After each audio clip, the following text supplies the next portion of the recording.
So all the time, I get messages all the time. Hey, is there like a tiny toy hauler? What's the smallest toy hauler thing with a ramp on the back where I could load some stuff up the backside of this thing?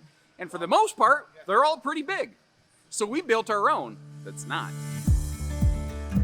Hey everybody, Josh the RV Nerd of Bish's RV here with my very first deep dive through our new Lite Boulderback, because apparently when we were naming our new Lite series, we decided that Boulder got back, like Sir Mix-a-Lot style. I don't know. Anyway, I remember it because Boulderback has a ramp door off the back. That probably doesn't matter to you. You probably want to learn more about this thing. So what are we looking at? Like I said when the video began, people ask me all the time, what's the smallest toy hauler you have? Most of them, by the time you look at the gross vehicle weight, the GVW, they really push and challenge even tow package mid-size pickups.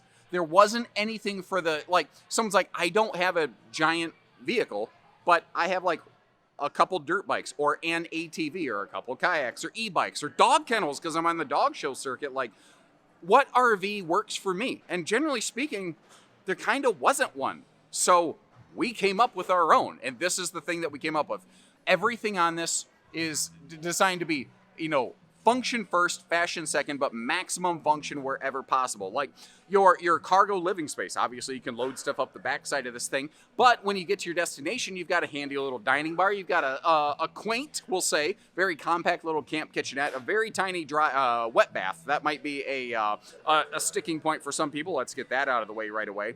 But where do you sleep? Well, you have two choices. Well, I guess you have three choices if you want to drink enough and sleep on the ground. But you have the bar folds down. The bar can be a bed space, but it also has a pop out the side hybrid bed, which has its own little zip up kind of privacy curtain thing. So if you really still want to be able to hear nature but keep nature out, you have that opportunity. It's got a basic solar package. We did put a flipped axle and larger tire package on this though. Some tires with better sidewall integrity, so if you want to get off pavement and go down some like just dirt 2 tracks, not like massive like logging road off-roading and rock crawling, it's not made for that. But if you just want to get down a little path, get down to the creek and set up shop a little bit, we think this is one that might work for you. And I'm really curious to know, what do you like and what do you dislike? And if you appreciate how we tell you the good with the bad, hit that subscribe button. Let's go see what she has. So getting rolling here, we are going to actually wrap around and walk in the back side of this camper. Somehow doesn't have the exact phrasing and appeal I was necessarily hoping for, but I think you get the idea. By the way, this 14THX sticker, our production partner, that's their internal code. That's not what we call it. We call it the like Boulderback 14 or something like that. So if you get on our website, you search 14THX, nothing's going to come up. But you have potentially 2 entry options. Of course, you have the normal traditional RV camper entry door right here. And I wanted to kind of give you a quick peek of that. But I think a lot of people, when they get to their destinations, I personally think a lot of people are going to use this thing really utilizing the ramp door down as much as possible. I could be totally wrong. I'm very curious to see how people actually use these things out in the field. But I think that a lot of people are going to have it kind of in this configuration right here. Maximum open space to make everything just big, open, airy, and comfortable in a tiny little camper. Now, right now, you're looking at the magnetic attach screen thing, but we just have that handy little, magnet door catch in the middle, and voila, now we're inside. Now, let's get this out of the way as long as I'm staring at it. This is going to be a weird video because it's a weird camper. I have no idea how I'm going to walk about this thing, and I'm just going to let it talk to me. So let's start right here. Yes, it does technically have a TV hookup. There is no good spot to sit here and watch TV in this camper. I also don't think this is the kind of camper anyone is probably purchasing with the idea of sitting inside watching TV all day. If it is, maybe I'm wrong. I don't know. But I don't know that this floor plan is really made with that idea in mind. We have, I think it's a half dozen, 6 total, these cargo tie-down D-rings. We tried to put them in the corners out of the way so you're not really like like if you're barefoot, you don't like go, ow! You know, that kind of stuff sort of sucks. And it is a basic little camp kitchen. I think I've seen some fifth wheels with outside kitchens that are perhaps a little more involved in this, but it's a tiny, simple, basic RV. We actually expect a lot of people are going to do their cooking outside on the fire pit. But for those times when you are indoors on the RV, we did want to have at least the bare necessities addressed for you. One of the things we did, we wanted to give you some kind of indoor propane cooking, so we went with the 2-burner cooktop. Here's something a lot of people don't realize. 3-burner cooktops, when you have the 2 burners in the back, those 2 burners in the back are low output. Most of the time, you're lucky if they can even begin to boil water. When you look at a 2-burner stovetop in an RV, it's dual high output burners. You actually have 2 good cookers instead of 1 good and 2 crappy. And their north-south profile doesn't eat up as much counter space. Don't get me wrong. This RV, let's just be fair, this RV has basically no kitchen counter space. Just calling a spade and a duck a duck. But it at least gave you a place to put down a spoon if you're heating up, I don't know, mac and cheese. If you have park hookups or a generator, it's a plain microwave. It's not like an air fryer convection thing. That to keep that microwave door open, I threw the owner's manuals in there so that you could pretend you're a mob boss and you could cook the books. Hey, jokes. He's got jokes, guys. Not good ones, but I have jokes. Working our way around here, storage is always going to be at a pretty limited premium in one of these, so we wanted to do what we could where we could. We were kind of flirting with the idea of a gas-electric 2-way refrigerator. We did outfit this with a 12-volt compressor fridge, mostly due to the fact that there's just not an affordable, readily available supply of 2-way fridges available for little campers like this really in North America anymore. I've also discovered that this little bungee cord that's included in the RV for, I think it's to help keep the hybrid bed mattress in place when it's closed up, although you can actually zip it shut, also helps keep the bathroom door open because the door keeps wanting to swing itself shut. So, hey, I got creative, and we got the footage going on here today, ladies and gentlemen. This is a wet bath, and for some people, that's an instant no thank you. I get it. And for a person my size, it's extremely awfully tight, and that is being generous in there. I also always want to be candid and real and straightforward with you on these. Like, this RV does not have giant holding tank capacities. It's not made to be an epic, 2-week off-grid weekend warrior kind of camper if you're using all the water systems in the RV all the time. And it does not have shower surround paneling. You need to be extra vigilant if you do take a shower in the camper. I recommend you do a very brief one. Just a little kind of, military cowboy shower, basically. And make sure you wipe down the walls in the RV very aggressively, very effectively, so that you avoid any sort of potential water damage and or intrusion in this thing. Now, just to kind of complete the view, I mentioned how, the hybrid bed you can kind of keep in here. You see the snaps all around this thing. There actually kind of is a cover that is, available for these. I don't know if it's actually included, or you can use those bungee straps like we saw when that hybrid bed wall is folded up to keep the mattress from falling on the floor, so it's not fighting with your loading space. Now, you might notice how it does have the cable support system. It's all internally built. It's rated for what does that say? Oh, that says 58. Okay, I was kind of curious. Last I knew, these things were rated for like 950 pounds or 1,050 pounds or something like that. Depends on a little bit of the specific execution. But they basically, you're gonna have to do a atomic leg drop from the top rope to break that thing. Randy Savage is gonna have to drop the elbow on it, brother. That sort of situation to cause any issues.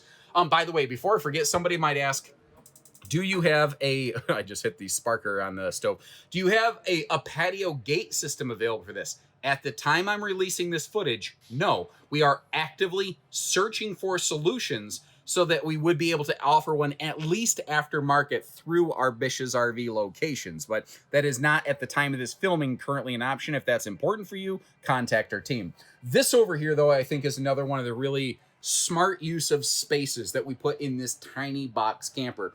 First of all, anytime that we have an opportunity in our entire Wayfinder family, we're trying to utilize every nook and cranny, even if it's small space. If there's storage potential, we're going to do it. We're trying to give you power outlets, households and USBs, anywhere that you would sit or sleep, wherever reasonably possible.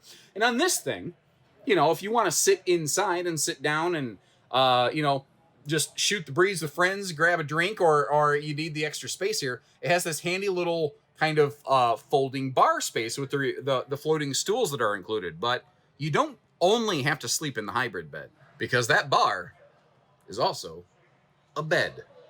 You don't have to use it, but it's there if you want it. Now, this is not a real queen. It's actually not even a camp queen. I believe this is more on the in the realm and spectrum of a full-size bed, roughly. But what that means is that this RV has essentially like two pretty much full bed sizes. Now, that sounds really messed up. Full as in a residential full bed. It's closer to a residential full than any sort of queen bed. I want to make sure I'm absolutely clear on that. And depending on how you're camping, when you get to your destination, if you just want to leave the bed set up, if you don't want to have to flip everything up and down all day, nothing says you really have to. You can always just leave it down. You could kind of use the sofa or the bed like a sofa, or sit on the edge of that hybrid bed if you're inside. Like if it's mosquito time outdoors and you're getting smoked out of the fire pit, you could always just come on indoors and still have a couple places to kind of chill out. By the way, people who camp, have you ever sat down like basically alone around the fire, and all of a sudden you're like, all the smoke is just it's coming after you, and you're like, oh crap, the wind, it must have moved. So you sit on the other side of the fire, and then the smoke comes after you again, and you're like, this is ridiculous. Everywhere I sit, the smoke comes after me. You're not crazy. What happens here is when you sit on that side of the fire, your body basically causes the air to have to move around you. And that creates sort of a vacuum of airspace that creates a little bit of airflow in your direction, and it doesn't take a lot of airflow for that smoke to blow in your face. So you're not nuts. That smoke literally is following you. That's why it's kind of best to sit around the fire pit with all of your friends. But frankly, I think that's one of the best times to sit around it anyway. Now, sliding outside here, take another look at the weights and the measures. One of the big questions, what's it going to take to tow this thing? And the answer is not a big vehicle, but I cannot stress enough. Towing a camper like this is not just about how much it weighs versus your maximum tow capacity on your vehicle, especially when you're talking lighter duty, limited capacity, trucks and SUVs potentially. It's very much about where you're going to tow it, because if you plan to do a lot of highway mileage, where you're going to be going at higher speeds, usually smaller vehicles are not well suited for towing something at higher speeds. If you're going to stay local and you're not going to go too awful far, that technically 4,000, but I'd rather see you at least a 4,500 pound tow capacity and up if you're going to stay local and you have modest terrain. Like if you live in the Smoky Mountains and you hang around Aunt Dolly down there in Pigeon Forge, well, you might need a bigger vehicle. You might want to step that up for sure. But around southern Michiana, where I live, flatland camping, technically speaking, I could tow this with my Ford Maverick. Now, I will tell you I probably personally wouldn't, but theoretically, you potentially could. And that's what we wanted. We wanted something for people that just weren't otherwise, readily suited. So, the tow package mid-size pickups and the larger tow package SUVs, I think will make a really solid pairing for this. But those were the kind of vehicles that, generally speaking, there weren't a lot of even remotely close to toy hauler solutions available for them. Now, our Cloud Breaker Go Lite, that's 7.5 foot wide. This is a full 8 foot wide. We did make it a little bit bigger. It has a slightly wider axle, though. I think it's an 8 foot 4 inch wide axle to give you a little bit better stability. That's also why it has a little bit of fender flare sticking out. We have a hot cold, campside utility shower here. So if you want to take a cowboy shower in the woods, we did add front and rear stabilizers to help take the wiggle jiggle out of this thing. And you see the propane quick connect. I do think personally that does stick out a little far. I would kind of prefer it if that was shrunk back just a bit. Maybe that's a little note we can shift back to our partners. Maybe there's an aspect of that production there that I don't know about, but it feels like it sticks out a bit. But I don't think you're going to like clip your shins on it walking around or anything. You know what I mean? The awning is small, but it's tiny camper. We did what we could where we could. We did like to put the little bit bigger folding entry handle on it as well. The wheel wells do have a galvanized steel kind of liner to give you a little bit of added protection there. God forbid you have a blowout. You're going to be glad you got that. We also did outfit these with... Wait, what? Is that a... Tell me that doesn't look like a Decepticon logo on the tires. This might be a robot in disguise. I'm not sure. The little Transformer sound that we got there. Autobots roll out. Whoa, that was not actually a bad Prime impression right there. I'm going to have to see if I can work on an Optimus Prime impression moving in the future. In the meantime, I'll work out my open mic night routine on somebody else's time. What do we have? We have outside awning lighting and double rear flood lighting. Now, we didn't outfit this with a rear awning. It's kind of tricky because you got to kind of go with some of those armless awning solutions, and the area above the entry door isn't tall enough to be able to accept one of those. We could have gone with like a bag style awning, but those are kind of not super fun to set up. So we got kind of caught into a little bit of a tricky flux right there. If somebody has ideas for cost effective solutions, because that's the thing, everything on a Go Light is not intended to be like way over the top, flashy, fancy, expensive. Everything's supposed to be like, hey, it's very simple budget, it's very simple function, the juice is worth the squeeze. Although I do like the red ropes that we have welcoming everybody up here now. That makes me want to enjoy a red rope licorice.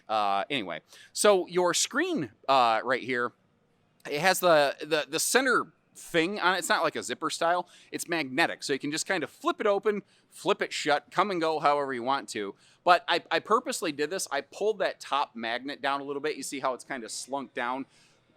Some people, sometimes they look at these and they say, well, bugs could get in the bottom, or, you know, it curls up at the bottom. That will really depend on where you mount those magnets, because basically it is, you know, the bottom of the curtain is relative to where the top is mounted. So you got to keep that in mind. Somebody was kind enough to put a big sign. Mr. Aaron, could you do us a favor? Could you grab that soaring eagle sign out of there so people could see us? You guys might recognize Mr. Aaron over here from a lot of our Bish's RV content. There's going to be a post in the back that we can grab. There we go. Thank you very much, my friend. Look at that big, handsome, chiseled chin that he's got going on there. What a guy. All right, anyway, so we got the single pop-out hybrid bedside over here. Here's the cool thing. You don't have to use it. If you don't like this thing, you're like, I don't want that soft side, or I don't need, don't fold it out. You don't have to do stuff that you don't need in one of these. That's the really cool thing. And if you do need it, it's super simple. There's no like classic pop-up style where you have to put poles and supports and you gotta, you know, shove a Jim Henson puppet hand up your backside to make this thing happen. I don't know if that's accurate or not. Probably not. There you go. You get the idea. But you see where those panels are kind of grayed out. Those are also zip down panels. So if you're inside and you want to keep the bugs out, but you want to get airflow and you want to be able to see everything, you have that option too. Now, these don't have a permanently affixed ladder. That's a pretty common annoyance that you have on a lot of toy haulers, because the ramp door's on the back. There's not a great spot to build a ladder right onto it. It is going to have a mount, though, for one of these telescopic removable ladders like you see over here on this Ember. It is a walkable roof. The ladder's not factory included on the Go Light, by the way. It's included on the Ember, not the Go Light. I don't want to mix the messages since you're seeing it here. I always want you to know exactly what you're getting. I never want to. I might get something wrong. I might end up confusing you. I will never do that intentionally, all right? But up on the roof, it does have a basic 100-watt factory solar package. That's one of our, we're kind of calling it golden threads of our Wayfinder family of campers at Bish's. We want to make sure that you have a battery tender situation. And one of the reasons is because we have our own remote, like, FaceTime camper fix solution that we call RV Fix, that in 1 year, we saved people $4 million of unnecessary RV repair time. We could have made $4 million more last year that we ended up saving our customers. That's a lot of money, guys. But our goal is to help get you out there, you know, keep you on the campsites to avoid those times for the long, lengthy service repairs. And one of the things that we found is that, like, the vast majority of the time, when somebody thinks there's a problem with the electrical system on the RV, like my lights aren't working, my awning doesn't work, it's usually just a low battery. So by just putting even a 100-watt battery tending package on this, we've been able to eliminate the majority of what people think are problems with their RV's electrical systems. And even though it's a couple bucks added to the price tag, we felt that that was juice worth the squeeze on one of these. What do you think about that? So there you go. Let me know what you think about it. Good, bad, ugly, and in between. You're not going to hurt our feelings. If you have points of critique, criticism, constructive input, let us know, so that we're trying to build this for people who the RV industry has just forgotten and left behind. We wanted to have an offering there that just wasn't readily available. And we know it's not going to be our #1 biggest seller. That's not the point. That's not the point of this other little Go Light that we have, the Cloud Breaker. Because again, we love our crazy names on these apparently. But we're trying to to offer something that just wasn't really out there before. And if you appreciate that, if you like what we're doing, if you you have things to offer, let us know. Hit that subscribe button. You can see the other updates on these as we go through. And whether you're curious or whether you're serious, if you want to double check pricing on one of these, hit the link in the video description. It'll get you over to our site where you can check all the pricing. You can see where we got one of these parked. These are a thing where sometimes we might run into limited availability due to basically how we were able to make aggressive pricing agreements with our production partners. So we might be sold out at some times. We will get more coming in when we can if you see that we're sold out on our website. Until then, though, thanks again for tuning in. We'll see you next time. Take care, stay safe, have fun, and happy camping, everyone.